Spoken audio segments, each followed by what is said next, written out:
Bem, estamos aí com a notícia de que Aécio Neves, felizmente, passou para o segundo turno. Quero fazer um paralelo rápido dos últimos 3 presidentes e chegar nessa campanha. FHC deixou como legado a estabilidade da economia.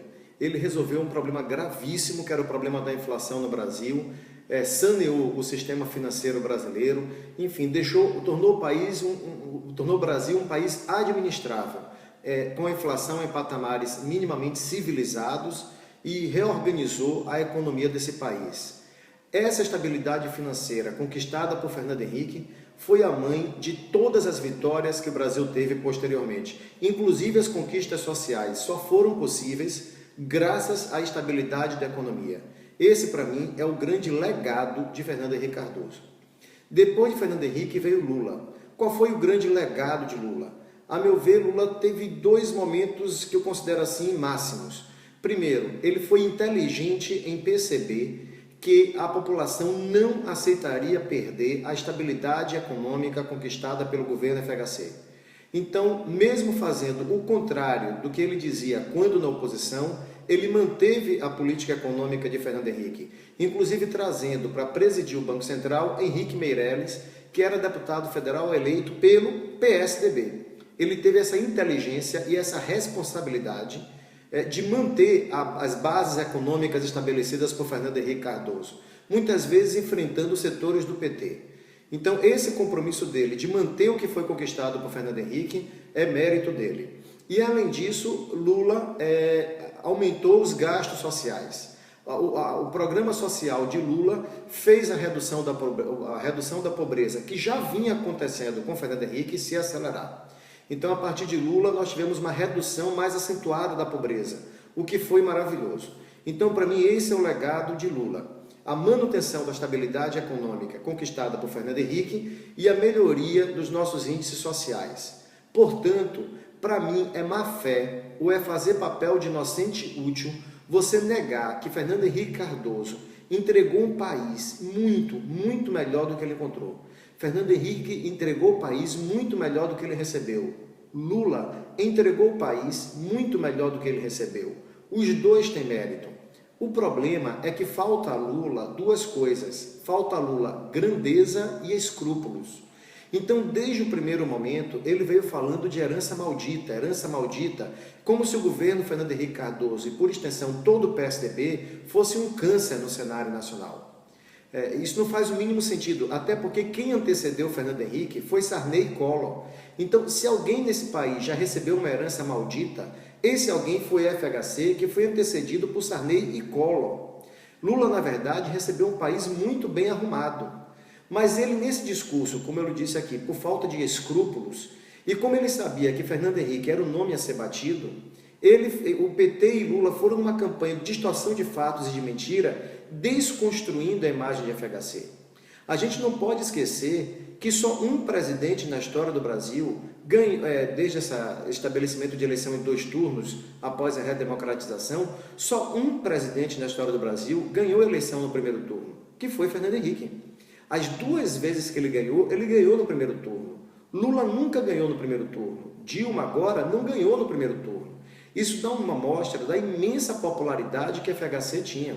Então ele não pode ter sido essa desgraça, essa ruína que o PT prega. Ele ganhou 2 vezes no primeiro turno.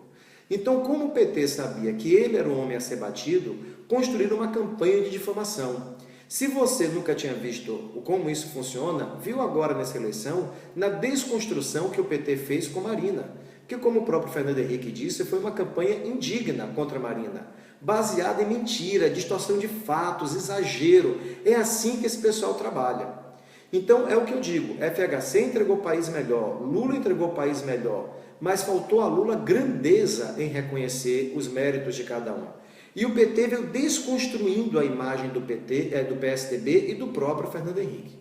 Mas, enfim, nisso de desconstruir a imagem de Fernando Henrique do PSDB, eis que vem Dilma. Dilma chega à presidência como? Praticamente toda a elite do PT caiu em desgraça envolvida em escândalo no governo Lula. Palocci, Jadisseu, Genuíno, ficou sem nomes. Então Lula empurrou na goela abaixo do PT e do povo Dilma. Foi vendida como uma grande gerente. Mas eu quero que você me diga, FHC deixou seu legado, Lula deixou seu legado e Dilma? Me diga alguma coisa que aconteceu no governo Dilma que você possa dizer assim, isso surgiu da gestão Dilma, isso mudou a história do meu país, isso criou um novo modelo, um paradigma, isso é algo que vai ficar para sempre. Me cite, pelo amor de Deus, alguma coisa que Dilma fez que possa ser considerado um legado do seu governo. Porque, pessoal, não há nada. Nem você que vota nela vai conseguir me dizer algo de novo que ela tenha providenciado. Uma gestão mais criativa, uma melhoria significativa, alguma coisa que você diga assim, mudou as bases do desenvolvimento do Brasil, como a estabilidade FHC, como os investimentos sociais de Lula. Ela não criou nada. Foi uma péssima administradora. Então veja, se você pegar a situação da Petrobras, um valor de mercado perdido absurdo. A inflação, ela começa a desestruturar tudo que foi conquistado por FHC e Lula. Aí você vai no setor de energia, está desarrumado, ano que vem a conta de energia vai disparar. Você vai no biocombustível, que Lula falou tanto, ela desestruturou completamente o programa de biocombustível. Além dos problemas de má administração dela, de incompetência mesmo, esses anos todos do PT no poder gerou um esquema de corrupção sem precedentes. É cinismo Dilma agora chegar e dizer que aparece mais corrupção porque ela deixa investigar. Isso é cinismo. Essa corrupção toda é pelo imenso aparelhamento que o PT fez no poder brasileiro. Eles entraram em órgãos que tinham liberdade até na ditadura militar, como IPEA, IBAMA, IBGE. Está tudo desorganizado. Eles se infiltraram em toda a administração pública como nunca antes na história desse país. E essa é a fonte de corrupção. Então o PT se incrustou na administração desse país de uma forma, com mais de 20 mil cargos de confiança, que é um número absurdo, que só pode levar a esses imensos esquemas de corrupção. Então, veja, não há sentido em premiar Dilma com uma nova gestão, uma vez que ela se mostrou incompetente, uma vez que ela não trouxe nada de novo para esse país. Mas há algo maior na eleição de Aécio, que para mim é o mais importante. Eleger Aécio Neves é dar liberdade de pensamento a uma parte significativa da população brasileira, que é a população pobre. Por que eu estou dizendo que eleger Aécio é dar liberdade, é alforriar uma boa parte da população brasileira? Porque esse discurso de Lula e do PT enganoso, principalmente aqui no Nordeste, onde eu moro, ele chega como se não votar na gente, você vai perder Minha Casa Minha Vida. Se não votar no PT, você vai perder o Bolsa Família. Então, a população mais pobre brasileira, que é uma parte significativa, a cada eleição tem uma faca pendurada sobre sua cabeça, pronta para cair. São pessoas que não podem ter liberdade de pensamento porque vivem sob esta ameaça. E é óbvio, você que está me assistindo, provavelmente uma pessoa minimamente bem informada, que você sabe que Aécio não vai acabar com o Bolsa Família, Aécio não vai acabar com os benefícios sociais. Para você, isso é óbvio, mas para quem recebe o Bolsa Família, não é. Por que eu estou afirmando que ele não vai acabar? Porque justamente foram os dois pilares estabelecidos por Fernando Henrique e por Lula. Que pilares? Fernando Henrique, a estabilidade da moeda. Lula, os programas sociais. Veja que a dificuldade que Dilma está tendo nessa eleição vem justamente do fato dela ter bagunçado com um dos dois pilares, que foi a estabilidade da moeda. A incompetência dela na gestão econômica é que está tirando muitos votos dela com a volta da inflação e com essa perspectiva terrível do que vai ser o ano de 2015, pela desorganização que ela fez na economia. Ela mexeu com um desses dois pilares e ela está pagando o preço. Aécio ganhar não vai mexer no segundo pilar, que são os programas sociais, porque seria suicídio político. Mas eu sei disso, você sabe disso. Milhões de pessoas do Brasil vivem a cada eleição essa ameaça. Ou vota na gente ou vai perder esses benefícios. Eleger Aécio vai mostrar para boa parte da população brasileira que esses benefícios se mantêm independente do partido que esteja no poder. Imagine que coisa maravilhosa vai ser daqui a 4 anos nós termos uma eleição em que uma parte significativa da população brasileira vai poder pensar em saúde, em educação, em segurança, vai poder pensar em liberdade, com liberdade, em quem votar, porque não vai viver sobre essa ameaça de que se não votar em mim, eu tiro o seu benefício, vocês vão perder esse benefício. Isso é uma crueldade que o PT faz com a população mais carente. Aí eu vou concordar com Aécio Neves quando ele fala que o PT não quer erradicar a pobreza, ele quer administrar a pobreza. Ele quer manter a pobreza sob o seu controle. Eleger Aécio Neves vai romper com esse ciclo aqui no Nordeste, principalmente, porque vai mostrar que essas pessoas podem pensar com liberdade, que elas não precisam viver sobre ameaça, sobre essa coisa tirânica, absurda. Nós vamos saber como será uma eleição sem medo, em que as pessoas possam votar sem medo.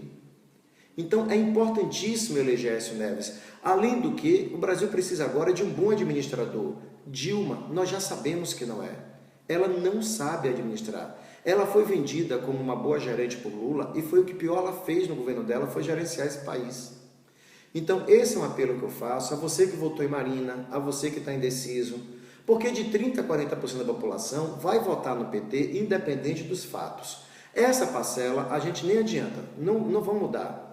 Mas a maioria da população pode sim votar em Aécio Neves e eu acredito na vitória dele. Acredito muito que Aécio vai ganhar essa eleição. Agora nós precisamos nos unir para salvar o país dessa tirania, para poder reestruturar a administração desse país que está infiltrada de uma maneira como nunca antes. E principalmente, fundamentalmente, quem mora aqui no Nordeste sente isso muito de perto, nós precisamos eleger Aécio para voltar a dar liberdade de pensamento à população mais pobre, para que essas pessoas possam escolher o seu candidato sem medo, sem ter uma faca pendurada sobre sua cabeça. Por isso fica aqui o apelo, vamos fazer campanha, vamos lutar pela vitória de Aécio Neves, porque a vitória de Aécio Neves vai indicar que esse país tem dois objetivos muito claros, tem duas coisas que não abrem mão, a estabilidade da moeda e a melhoria das condições sociais. Eleger Aécio significa acabar com esse discurso de que quem não vota no PT não gosta de pobre. Vai provar que é sim ter um partido administrando esse país e que valorize a ascensão das camadas mais populares, que o PT não tem um monopólio do bem, que não são só eles que podem tirar a população da pobreza. E isso, inclusive, é mentira, porque com Fernando Henrique ela já vinha reduzindo também. Isso vai, enfim, modernizar nossa democracia de uma maneira incrível. Por isso nós vamos votar em Aécio Neves, para poder trazer liberdade àqueles que mais precisam, que é a população mais pobre de nosso país. 45, agora é Aécio.